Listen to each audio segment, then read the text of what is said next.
Hello, and welcome to the Pax Historia Creator's Guide. In this series, I'm going to go over how to make presets on Pax Historia. This is just going to be a quick tutorial explaining each aspect of that process. Now, the entire series is going to be very short compared to other games modding communities, but it does still require attention, especially if you want to work efficiently and not waste your time doing things that you don't need to. So, sorry if it seems like if I'm yapping at times, but I promise this is all important stuff. Also, when you make presets, you can actually make tokens. So we have a rule where 10% of all tokens that players spend playing your preset will go to your account. And I guarantee that if the AI quality in your preset is better than that of the entire preset market, your preset will be the most fun and it will be the most played. So this is part one, which is just going to go over how to edit details like the map, country list, and context of your preset. So you don't need to watch parts 2 and 3. But I would recommend, if you want to make the best possible presets, that you check those out, because you can lower the rate of mistakes being made by the AI and also increase the immersion of your preset when people play it if you learn the concepts covered in part 2 and 3. But with that out of the way, let's head right into the actual tutorial. Okay, so we're here on Pax Historia, and the first step is to actually make your own preset. And we do that by choosing a preset from the market. You get into the market just by clicking that little arrow there. And then you want to choose the preset you want to make a copy of, and then click on Copy Preset. This is how you actually make your own preset. You can name it whatever you want. You can always change this name later. And then when you click on Create a Copy, it'll copy all the contents of this specific preset. I chose World War I. And then, boom, this is your preset now. You can edit it and publish it and do whatever you want with it. So that takes us to our first very important step, though, because you have to be very careful about which one you choose. Now, you can always edit the map and contents of your preset later, but it's faster and much more efficient if you choose a preset that is the most similar to what you are trying to make. So if you want to make like an ancient preset, you could choose like a Roman preset or Three Kingdoms. If you want to make something more modern, go for World War II modern day. There's 100 Years War if you want to make something medieval. And basically, this is important because you can save a lot of time if you choose a preset that has the maps and the countries that are already kind of similar to what you are trying to make. It'll save you a lot of work. And there's also, the community has made a lot of presets that specifically serve this purpose. So one of my favorites is ARC's Provinces Plus, where a community member essentially just took the World War II map and then they added a bunch of regions and then posted this. So if you are an editor and you want to make something with all these regions, you can choose this preset to make a copy of. So yeah, now at the bottom of the preset screen, you can actually see the presets you have created. I've already made 2 copies of World War I here just for the examples. And then that's where you can find all the presets that you have made. So let's go straight into it. So the first aspect is the name. You can give it whatever you want, but I'd recommend you title it something that's like thrilling and exciting and kind of represents what your preset is going to be as a whole. So for the video's example, let's just make a preset where World War I starts, but Franz Ferdinand never got assassinated. So the first thing we want to do is give it a fun title. Let's just call it The War to End All Wars. And then, boom, that is the title of your preset. Here you'll see plays, rounds, and copies. This is just how many times the community has started games on your preset, how many rounds they've played, and how many times other creators have copied your preset as a base. And then you have these 4 buttons here. So publish version is where you can actually publish the finalized version of your preset to the store. And I wouldn't recommend doing this until you're happy with your preset. But the version name, you can just call it whatever you want. You call it like version 1. And then in the description, you just describe what you're publishing. Copy preset, this is the same step 1. If you want to make another preset that's similar to this, just use this. Version history tells you every version you've made. And then this button is collaborators. So this is for if you have a friend that you want to make this preset with, you can add their user ID and then set their permissions. And then you can add them and then they will also be able to make edits to your preset. Okay, so next up we have the date, pretty self-explanatory. This is the year that your preset starts in. And then the description here. Now, this description is not going to be told to the AI, so it doesn't change the quality inside the actual game. It's just the description for other players to like quickly browse through and get a gist of like what your preset might be about. These next 2 areas are very important. They are going to actually affect the gameplay. The world before December 1st, 1913, which we call the world before the start date, is basically all the context for your preset leading up to the start date. So for our example, we're just going to leave it as everything happened historically before the start date because the ahistorical preset we are trying to make has something change after the start date. But yeah, that's what this field is. And you can leave a nice little sentence here. This is what I recommend to do when we did our testing. It had the best quality if you just have a simple sentence explaining everything happened historically. Or you can describe the actual historical timeline. But if you're doing a all historical timeline with its own lore, you would have to describe that in great detail. Okay, so for simulation rules, this is how the AI is going to behave in the actual game, like after the start date. When someone starts a game and then they start ending their turn and going forward in time, the AI is going to behave how you tell it to in here. So the default simulation rules for World War I are just some reminders for the AI to not make really dumb mistakes. But for the example's sake, we'll just delete these. You can keep them or remove them depending on what you think is better. Although I would recommend you keep the simulation rules because those are probably already tested pretty heavily. Now, for our example, we're going to make an alt history where the preset is supposed to be World War I, except Franz Ferdinand never got assassinated. So all you have to do is describe what you want the AI to simulate. So it'd be like, simulate everything historically and logically, except Franz Ferdinand never gets assassinated. So one sentence like that does get the job done, but you can always add more details, of course, make it more descriptive. All that can help because it'll give the AI a better understanding of what your preset looks like. Because both these fields are going to be told to the AI. For the example, we'll just leave that as that. So next up, you have your actual map. Now, this looks overwhelming at first, but I promise it's not too complicated. So we're just going to go over these one at a time. The first option, display options. This is not a way to actually edit the map, but it'll just show you how it looks. So you can use region markers, which is very useful if you want to find out the centroids of your regions, which is like if you drew a box around any region, the centroid is the calculated middle of that box. And then, of course, it'll tell you like the numbers associated with each region. Don't worry about this too much. It's just a useful tool to like easily see your regions. Then there's show oceans, because in the game, there are ocean regions. For example, you got the Mediterranean Sea here. If you want to edit the ocean regions, you can. And then sea by owner just shows country borders. And then country labels is the names. And map features are all the cities and battalions, all these named shapes that are on the map. That's what the map features are. More on all those later. So I'd recommend you just leave the display options as is if you're a beginner. Create new country will create a new country in the list of existing countries right here. So you can also create one just directly here by clicking this blue button. And then you can type in the country name, choose a color for it. And then I'll go more into detail about that later. But this blue button does the exact same thing as this create new country button. Okay, next you have paint region ownership by clicking on the map. So I know that for this example, I said I was just going to make a World War I except Franz Ferdinand doesn't get assassinated. But let's say I wanted to make one where somehow the historical timeline ended up with Germany owning Poland before World War I. So if I wanted to give Poland to Germany, I could just click on Poland, Central Poland, that's the region name, and then type in the owner and then choose Germany, and then Germany owns Poland. And then, of course, I'd have to explain that in the world before December 1st, explain the lore behind how that happened so the AI doesn't get confused over the fact that Germany started off by owning Poland. Or if I wanted to transfer regions en masse, I could use the paint region ownership tool. Now, this is extremely useful for a big country like Russia, or when you have a preset with a lot of regions. You can use this dropper or choose for which country you want to paint. Let's just say Albania, for example. And then whatever region you click will get transferred to Albania. So very convenient there. And then you can use this dropper to choose which country to select. So very simple. You just use that when you want to transfer regions quickly. Then there's this, which is to add a custom map feature. Now, map features, again, this can be overwhelming, but I promise it's not too complicated. There's only a few things you have to keep track of. So the first things first is the name of the map feature. For all these squares, they're cities. The name you see, that is the name of the map feature. So if I wanted to add a city called Pax Historiaville, I would just name that. And then the owner is basically the color of the map feature itself. So all these cities are inside of their respective countries, so they take their color. That's because they're set on dynamic. So dynamic just means whatever country owns the region that the map feature is in, that country is going to be the color of the map feature. Or you can set it directly. So if I want to make Pax Historiaville Albania and put it in Germany, there you go. All right, now, so it put it in the very middle, which is called the centroid. Again, remember when I was showing you those region markers? So there's only two options for the actual placement right now of map features. That is exact coordinates and centroids.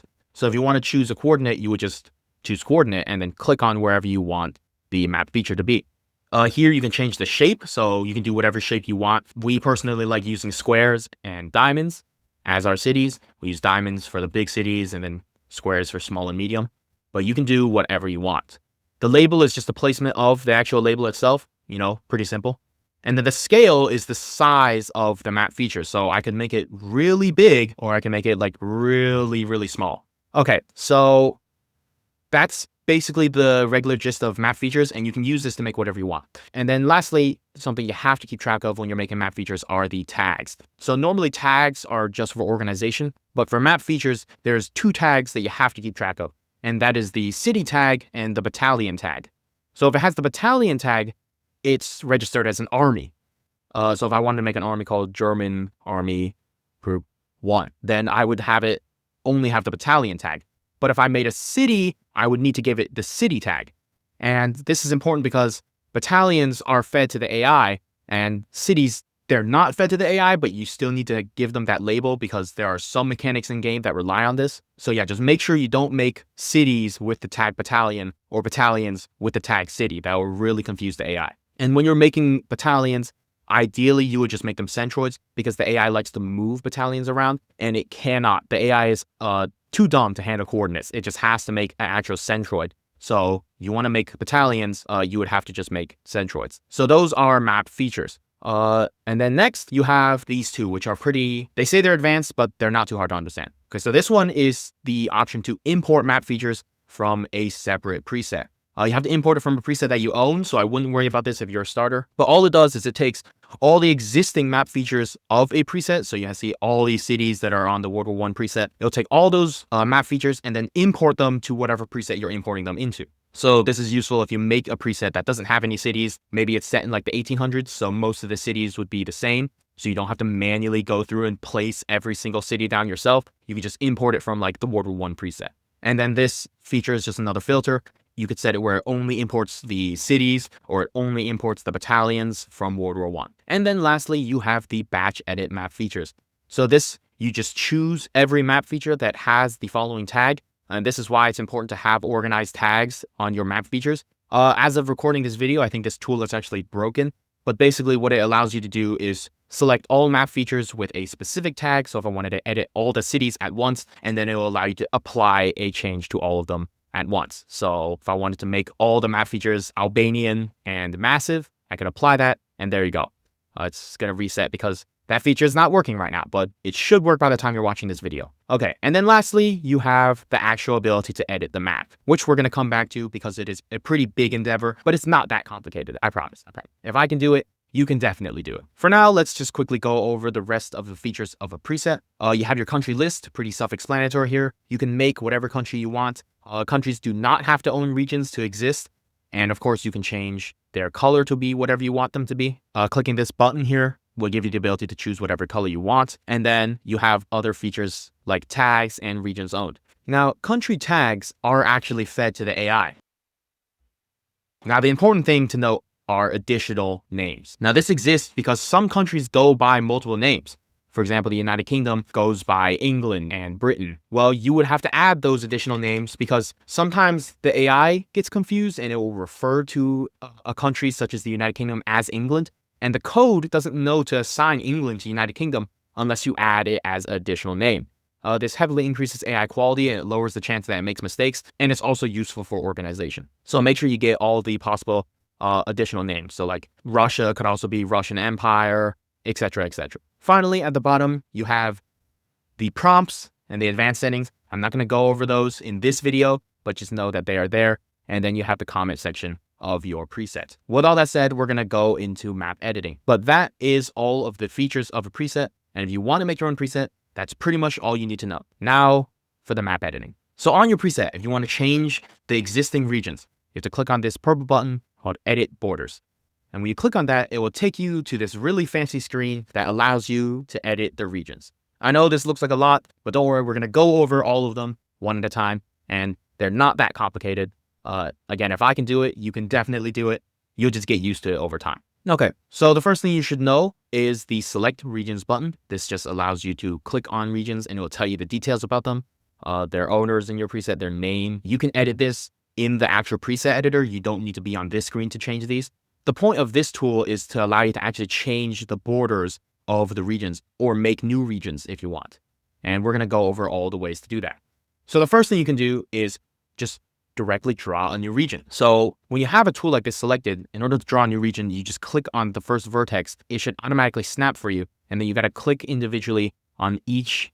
I know this is really tedious, but on each tiny vertex, maybe zoom in because it can break pretty easily. And be really careful with this because, again, if you make a mistake, it won't break the preset, but it will make like these really disorganized lines that can appear and also like extra regions. So yeah, but then if you wanted to cut out a region, you can just do it like so. Now there's a problem here because this existing region is now overlapping this one you just drew. So if you wanted to draw a new region, you would actually have to delete this one and then draw your new region and then draw the next one. But that's a super tedious process, which is why we have the ability to cut out a new region from existing ones. So we can undo what we just did using this, which is very useful. And then say I wanted to cut out Berlin, right? Not entirely sure where exactly Berlin is, but we'll just pretend like it's in this chunk here. So then here you can start actually drawing out whatever region. And then this tool will make it cut out individually and become its own region. And then you can close it off by clicking on where you originally started once you finish drawing your polygon. So this will create its new region, which is called Berlin. And then there you go. That's a new region inside of the previous region. So that's how you cut out a new region from existing ones. Now let's talk about modifying regions. So this one is just for if you want to edit the actual lines between borders. So super simple. I can just grab these and drag them around. Maybe I want to like make it follow this river here. Or if I wanted to change this region that I just drew out. And what do you know? We've already faced our first map issue. So this tool is not 100% stable. It usually makes mistakes like this. So you kind of just got to bear with it. It is really tedious and annoying. It will get more stable with time, but for now, when you get issues like this, you can fix it just by re-snapping these points together. So now, like, we're good. That was just because this region was like overlapping with this one. Yeah, so they didn't actually connect properly. This just happens very often. You just have to like fix it. Yeah. And then with those four tools, you can essentially do whatever you want with the map. The next tool is merge two regions. So if you just want to merge multiple regions together, you just click the first one, shift click the second one, and then it'll tell you which one you want to keep when you merge the two into one. So I want to keep like Central Poland, and then it's one region called Central Poland now. And then there's the trash can, which you can use just to delete regions.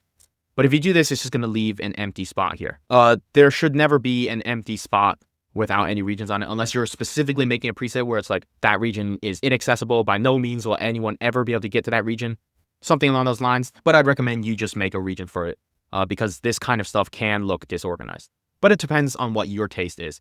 And then, of course, there are also ocean regions, which you can modify or cut new regions out of. All right.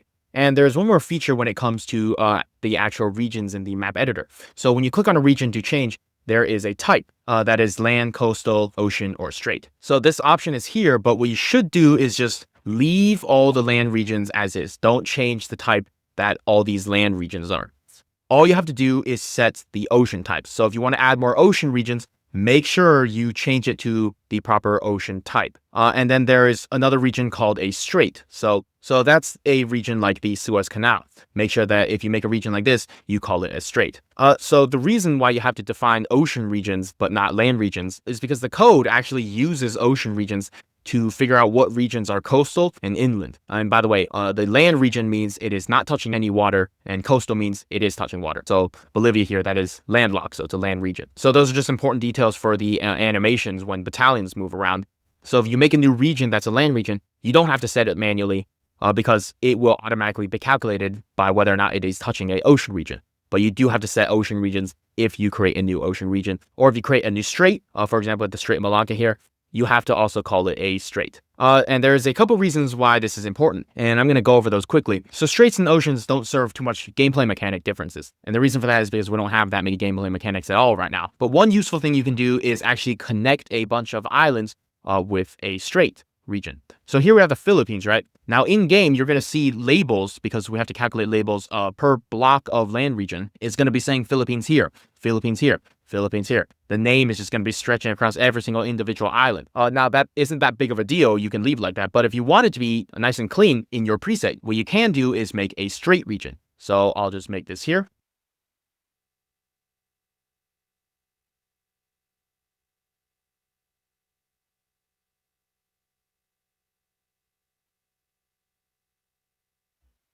Okay, so that took a while, but here I cut out a custom region for the waters surrounding the Philippines. And let's just call this the Philippine Oceans or Philippine Seas.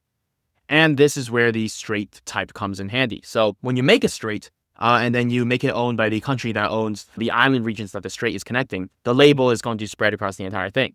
As long as you make the strait region owned by the same country that owns the islands that it is connecting. So let's go ahead and save this, and then we'll see what it looks like. And finally, for that strait region that we made, if we turn on the oceans, we can see that label of USA is now spanning the entirety of the Philippines. Whereas without that strait region, it is now making a custom label for each island. We don't want that. It's really ugly. Again, that's a pretty minor thing, but it can make a big difference when your preset is a lot more visually appealing. Okay, so there's 2 more features you should know about in the map editor. By the time you're watching this, there should be this extra option to move map features. This was not around in the earlier frames of the video because I was recording those in past sessions. But just to quickly summarize this tool for you, all you have to do is select it, and then it will allow you to drag the location of map features anywhere you want. So it's a super useful tool because it makes it where you don't have to delete the old one and then make the new one and fill in all the information for the new one. You can just drag it around. And then the next feature, which is this reference map. So this wasn't a thing when I was recording the first session. So when I finish describing this, actually, you're going to go back to that footage where this button wasn't a thing and this button wasn't a thing. Just ignore that. They should be things by the time you're watching this video. Okay, so what does this thing do? Basically, it makes the background into a different kind of map with different kinds of features that you can use as a reference.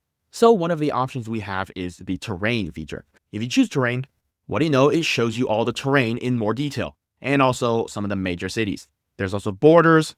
These will show you the modern day borders. They're kind of covered right now, but they are these gray lines. They are there. And then there's detailed and detailed dark mode. This just has like every possible thing you could possibly imagine. And one for roads, just in case you want to make some kind of really unique features. Now, some of these might not be here by the time you're watching this. This list is definitely going to change. There's definitely going to be a lot more. Maybe they'll have like ancient preset references where they'll have like the coastlines and seas of the world in ancient times when those were very different. You know, it could be anything. This list will not look exactly the same forever, but that's how you use it and that's what it's for. But let's say that even with this list, it's not enough. Well, that's why we give you the option to import any image that you want. So if you want to import your own background image, you ideally would want to find one where the geography is at least aligned with our map. Because if you use one that's slightly stretched horizontally or vertically, it's going to be very hard to align. However, if you're just looking to document one area, it shouldn't take that long. All you have to do is click on import background image, and then after that, you can choose the image you want to import. So it just opened my file explorer, and I had this PNG image of the Balkans inside. So it imported the image into my map editor. Now, the reason why this is incredibly useful is because I can use this to resize and then reposition the map I have imported to match the borders I have right here. So again, this is just a really crude example. I just found a random image on my computer, but that is the point of this tool. If you want extra details to trace your borders to, you can import any image that you want. Now, you wouldn't need to use this image because those details should be described in one of these reference maps. But if they are not, for example, if it was the border regions of like ancient Rome and you need to see where Gaul's exact borders, or not, no one knows the exact borders, but where the approximate borders were for Gaul and Caesar's conquest, well, you're not going to be able to find that by a modern borders reference map. You would need to import your own image of Rome. And also you can increase the opacity of the image with this, which is just how transparent it is. Okay, so that is how you import a background image. And then lastly, you have this check for gaps and overlaps. I wouldn't worry about that. The tool can be useful, but you don't need to use it if you're just trying to make some basic region edits. However, if you do want to know what this does, you can just click on it and it'll do exactly what it says. It will check for any gaps in your map. So you got to wait like 30 seconds, but when it's done, okay, there you go. So when the tool is done, it'll basically outline all the points and lines that are adjacent to any empty gaps that don't have any regions in your preset, which again, those shouldn't be a thing, but you can make it a thing if you want. It won't break the game. But yeah, if you use that tool, it'll tell you where the gaps are. This is useful because when you're editing the regions, oftentimes mistakes can arise and then extra lines can just appear. When those happen, you can use that tool and it'll tell you where all of them are. Whoops. Okay. Oh dear. Oh, yeah. That's why you want to be careful with the map editor because stuff like this can happen. And now it's frozen. Yeah, it's a pretty beefy process. It takes a lot on your computer, but I wouldn't worry about it. It should work. You just got to be patient with the tool. But I understand it is very tedious and it can be annoying. Okay. So when you're done with all the region edits you would like to make sure you give them all the proper names that you're trying to assign those regions to. And then you can give the new version of your map a name. So we'll just call it like War 10 All Wars Map 1. And then click on Save. Okay, so this process takes a while. It's very slow. And it's basically processing every region on the map and all the ones that you have edited. Sometimes this can freeze the screen because we're just a web browser, but don't worry about it. It is still working. Nothing is broken. It's just really slow, but just be patient and it should get through all the regions over time. So we're going to cut there in right now. And then there we go. The upload has completed successfully. You should get this green check mark. So when you edit the map, it will give you warnings for when you have names that are just land region number, and it checks for these automatically because ideally you should not have regions that are just called like land region number, because those are going to be fed to the AI with that name and the AI is not going to know which region they are. So just make sure that you check for those regions and give them their proper names. If you click on them, they will fly you over to those regions. And then of course, for the example, I left this empty region here, but again, you probably shouldn't do that. And then these are going to be the regions. So when you edit region names, there's only one thing you have to keep in mind, and that is that the name and borders of the region should match something that the AI can understand. So I can just call this region Northern Bulgaria, and that's pretty generic, but the AI should be able to know that like Northern Bulgaria is generally Northern Bulgaria. And then this region, you can call it like Shopy, right? Isn't that what that part of Bulgaria is called? And then there you go. So when you clear up all those errors, you will have your finalized map.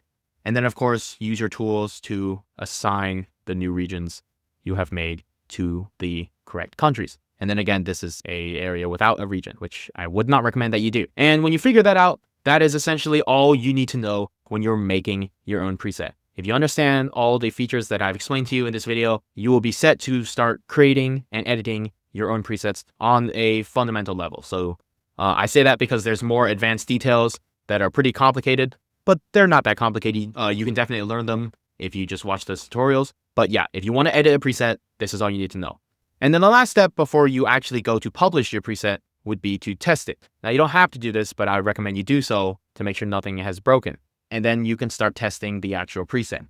So if you remember, for this preset, for this very cursed preset, I was going for the ahistorical scenario where Franz Ferdinand never died, and then I left that sentence in the simulation rules. So if we jump to the historical date where Franz Ferdinand is supposed to die, it should make an event saying that he never got assassinated. Now, if you do this, and the AI ends up ignoring your simulation rules and ends up simulating that event anyways, it's just the AI performance issue with the prompt. Again, if you want to learn advanced prompting, you could iron that out 100% for sure. But basically, if you see those kinds of errors, which is just AI performance errors, you would just have to make your simulation rules more descriptive or more clear. And it looks like we're good because it passed the date of June 28th without making an event for Franz Ferdinand dying. So it worked. And that's how you know for sure that your preset is fully functional and working. Now we can go to publishing. So when you're done with everything that you want and you're happy with your preset, you can just click on publish version. The first thing you want to do is give it the version name. I would recommend just call it version 1 and then describe what it is. Let's say the initial creation. And then when you click on publish version, it will officially publish the version to the preset market. So if I click on presets here, you will see the recently updated ones. And there it is. If you want to update your preset, just click on the edit preset button. You can create a new version. It'll only let you do this if you are the owner of the preset. Then you can go to the new version that you just created, version 2. And then when you're done making whatever updates you want to make, just republish those changes, call it version 2, maybe describe what you changed, fix that cursed Austrian border. And then you can publish it again and it will have all the changes that you made. So yeah. That's basically the gist of everything you need to know to edit your own preset. Check out part 2 if you want to go more in detail about how to debug and test your preset, make sure it's really high quality. And then part 3 will be advanced prompting. All right. Thanks for watching.